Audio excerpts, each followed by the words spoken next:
बहुत सारे लोग ये सवाल कर रहे थे कि मेरा जो स्टडी का गैप है वो 5 साल या फिर 7 साल या 10 साल आ चुका है, तो क्या मैं फुली फंडेड स्कॉलरशिप पर अप्लाई कर सकता हूँ या कर सकती हूँ।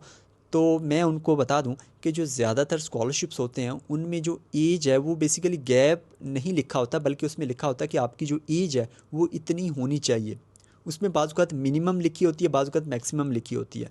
जिस तरह से CSC स्कॉलरशिप है चाइना का, उसमें जो मास्टर्स के लिए जो एज की रिक्वायरमेंट है उसमें यह है कि आपकी जो एज है वो 35 ईयर से कम होनी चाहिए, और PhD के लिए आपकी जो एज है वो 40 ईयर से कम होनी चाहिए। और ये वेरी करती है स्कॉलरशिप टू स्कॉलरशिप।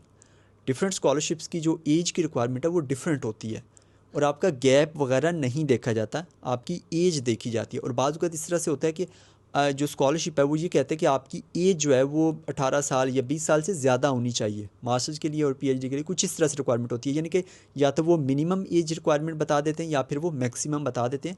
ज़्यादातर केसेस में मैक्सिमम ही होती है, और बाज़ औक़ात ऐसे स्कॉलरशिप्स भी होते हैं जिनमें एज की कोई भी रिक्वायरमेंट नहीं होती। और अगर आप उन स्कॉलरशिप में अप्लाई करना चाहते हैं तो उनमें भी आप लोग अप्लाई कर सकते हैं। लेकिन अगर आपका गैप है 5 साल का या फिर 7 साल का, तो बेहतर है कि आप उसको एक्सपीरियंस के साथ आप उसको फ़िल अप कर लें तो ज़्यादा अच्छा है।